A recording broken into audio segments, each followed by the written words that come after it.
What is up, Earth's mightiest subscribers? It's Ernie, Blerd without fear. Welcome back to the channel. Alright, today's video we're going to be talking about X Factor number 9 by Leah Williams and David Baldian. And in this video, we are going to learn how the team is going to deal with the likes of the Morrigan now that they finally knocked her on her ass. Not only that, we're going to learn that an OG member of X-Force is likely the only being on Earth who can stop the Morrigan, and more importantly, we're going to learn why the Morrigan actually took over Siren's body in the first place. We're going to talk about all that and more right now, but first, let's hit that intro. Word to wise, grass only greener when it's fertilized.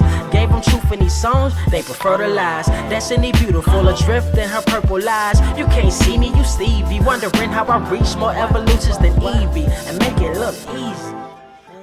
Okay, so when we pick this book up, the team is still trying to figure out what to do about the Morrigan after the previous issue where we saw Polaris and Prestige collectively lay the psychic and magnetic smackdown on the goddess of death. Well, as it turns out, Prestige is able to use her abilities to try and replay all of Siren's memories, but there's one problem. Even with Prestige's chrono-skimming abilities, she can only go back so far. She can see every memory that Siren has had up to a point, and that point where everything stops is at the Founders Party from House of X number 6. You remember the very big shindig celebration that everybody was talking about at the end of House of X, where we actually did see Siren reconnect with her father, Banshee, and everyone got all up in arms because they saw Wolverine, Cyclops, and Marvel Girl looking like they were getting ready to go hook up. Now, that said, that's as far back as Prestige can go, and there's something that is blocking her way. There's some sort of magic that is blocking her way, and this is all something that kind of comes to light thanks to Eye-Boy. Eye-Boy can actually see the visual manifestation of magic within Prestige's chrono-skimming abilities.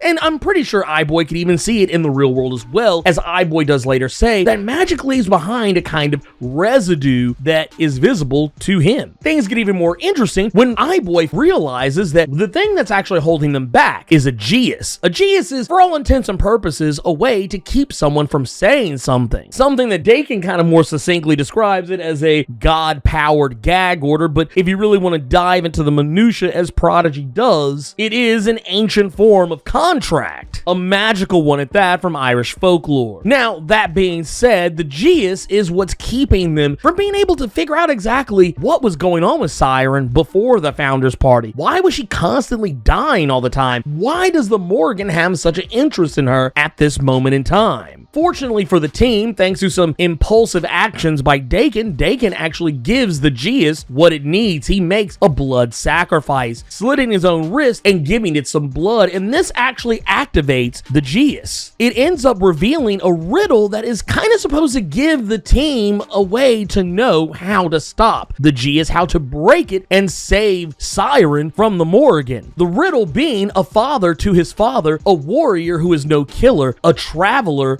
who goes nowhere, a secret keeper who shares everything, bring an impossibility to battle and win, and only then will the Morrigan admit defeat. Everyone's sitting there wondering who this could possibly be, but Prodigy immediately knows who it is. He knows that it's Shatterstar. Now, of course, the reason why Prodigy knows this is because of his psychometry. As I stated in a video breakdown we did for the character, anyone who stands next to him, he knows everything that they know. Having stood next to both Shatterstar and or Richter at any one point in time, that is how he knows. Now, the reason that he knows specifically that it is Shatterstar, he's not willing to give up, because as he does admit, it's not his business to tell. But one of the things he does say is that, yeah, a warrior who is no killer, a traveler who goes nowhere, Shatterstar is an imprisoned gladiator who's forced to kill for spectacle. And he's also a dimension-hopping, time-traveling, teleporting gladiator who is, for all intents and purposes, stuck in Mojo World as a slave. Now, that said, you probably are curious, how is he a father to his own father? Well, that is something that gets a little tricky and goes all the way back to X Factor Volume 3, number 250. 259. Technically, 256 is initially where this little jaunt starts, but during the whole battle with Mephisto and Wolfsbane's son Tyr, at one point Mephisto seemingly vaporizes Shatterstar and Richter, and it seems like one of those moments like, oh my god, Mephisto just killed 2 mutants without even so much as batting an eyelash. But that's not actually what he did. He sent them forward in time, both Shatterstar and Richter, to the future in Mojo World. And it's here that Richter and Shatterstar learn from the character Arise that Longshot was actually created from Shatterstar's DNA. He is technically, for all intents and purposes, kind of a clone, but not exactly. As he puts it, he extracted the mechanics of what makes Shatterstar tick and made modifications and then put them into Longshot, which effectively made Shatterstar Longshot's dad. However, Longshot is the father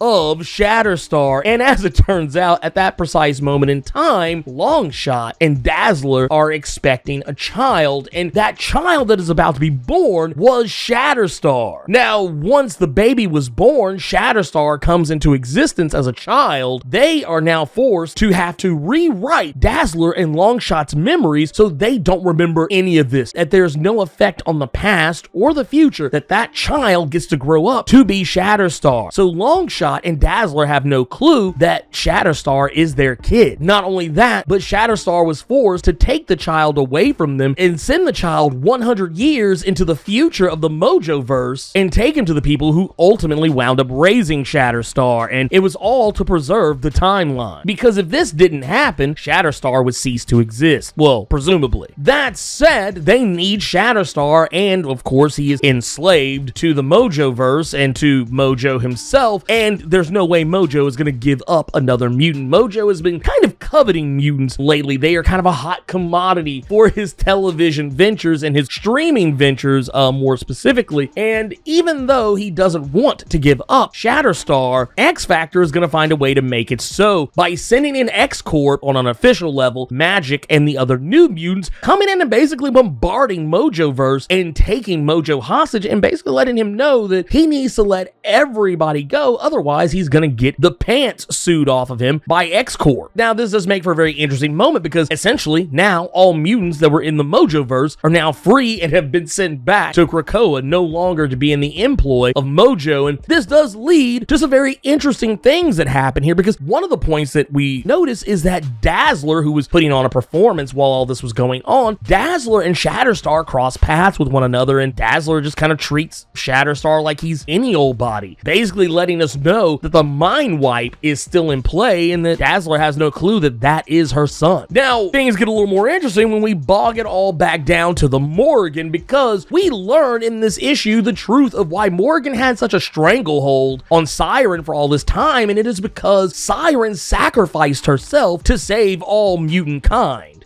Like, literally, she literally sacrificed herself. The Morrigan wanted to kill all mutants, a mass sacrifice, take out all the mutants, because the mutants are deathless now, they can be resurrected. You kill just about every mutant, save the ones who can resurrect the others, and basically what she could do is she could use those deaths to give her back all the power that she feels that she was owed, the power enough to basically reconstitute the Morrigan force, which, technically, yeah, the Morrigan's one of those things that kind of passes down, and the Morrigan we're dealing with is the original, but she could basically reconstitute her powers and bring herself back to the height of her power back in ancient times, but in the present today. But Siren doesn't want to give up all mutant kind, and she vows to try and stop the Morrigan, whereas the Morrigan does say that, yeah, sure, I'll do it, but you have to take Aegeus instead. And this is why Siren was repeatedly dying over and over and over and over and over again, and more importantly, why she couldn't tell anyone. It wasn't because she didn't want to, it was because the Aegeus kept her from doing so. She owes Morrigan, as Morrigan would point out, 1,000 deaths, 1,000 times, 1,000 ways, and for as many times as Morrigan demands. This is why every time X-Factor looked up,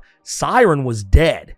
she owed the Morrigan a blood debt and she was paying it off. Now, while all this is going on, while the Morrigan is musing over all of this stuff, this is when Shatterstar kills her because she's kind of distracted. I don't think she even realizes Shatterstar's even there. And when Shatterstar arrives, he puts his blade through her heart, fulfilling a prophecy of sorts, something that causes some strange blood-like substance to pierce his body, causing him to relive memories of his love with Richter. And seemingly this blood, it seems like it's actually coming from Richter himself. He actually takes note of the fact when Richter returns, he notices that something's not right with the land, and it's not until Shatterstar strikes that killing blow and Morrigan lets out one last gasp, saying that to the victor goes the spoils. We notice that this blood that's being drawn, it is all seemingly stemming back from Richter and going somewhere else, presumably to Shatterstar. And I don't know what's going on here. I mean, of course, yeah, if Richter's dead, yes, they can bring him back. It's not that big of a deal. But the thing is, it makes you wonder, what exactly was it that the Morrigan was doing? What exactly is this curse that the Morrigan has put on him as this kind of, I guess, last-ditch effort, this kind of dead man switch of a curse that the Morrigan has set off now that Shatterstar has killed her? And more importantly, it seems like the curse does not just apply to Shatterstar, because as we're given the parting narrative box, it says, what cursed parting gifts did the dying Morrigan bestow upon Shatterstar and Siren? So this isn't something that only affected him. This is something that affected both of these characters. And we'll find out what's going to go down with them in the next issue, because the next issue, X Factor number 10, is going to be the final issue of X Factor, at least as far as this comic tells us. It says here that it is going to be the final issue concluding X Factor, and it's going to all end with the Hellfire Gala. So whatever's going on here, it's going to be the finale. Something big is going to happen. We're going to find out what's going on. Something tells me that the Morrigan is going to be taking some lives on the way out, maybe, possibly, presumably. We also know we have the trial of Magneto coming up. I don't think this will have anything to do with that, but we do know at the Hellfire Gala, someone's going to die, and Magneto's going to be to blame for it, and we don't even know who it is, but we do know that Magneto is involved, and he will be put to task for it. So who knows, maybe he'll wind up in the hole next to Adabisi Sabretooth. Who knows, it could be a thing, it could happen, you never know. Either way, here or there, something tells me that, yeah, this parting gift, whatever it is, it seems like it's a life for a life, and I don't know, mutants can be resurrected. It kind of seems almost silly to even kill a mutant, considering the fact that they can be resurrected. Now, there is going to be an emotional toll to pay, a mental toll to be paid with that, but it seems like it has to be something more than just simple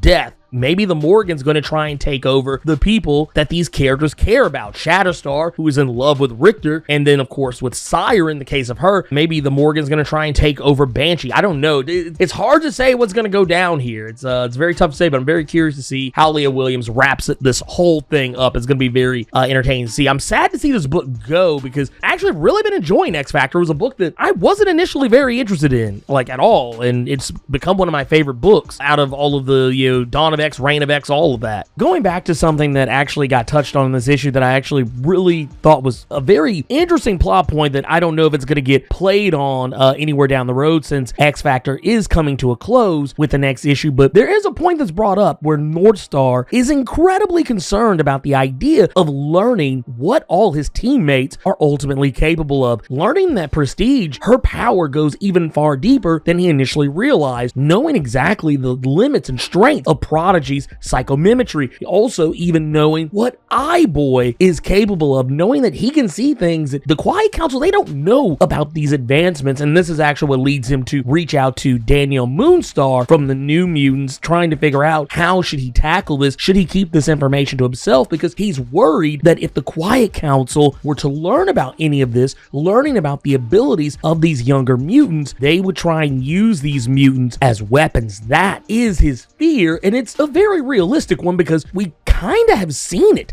a little bit here and there, and I'm wondering, if eventually at some point this is going to be played out. But all that aside, if you enjoyed this video, Hulk smash that like button, and make sure to share this video all over the internet and with all your friends, so they'll know how you leveled up your comic book big brain in regards to X Factor and Reign of X. On your way out, make sure to hit that subscribe button, and let me know what you thought about X Factor number 9. Keep it plus ultra, and sound off in the comments.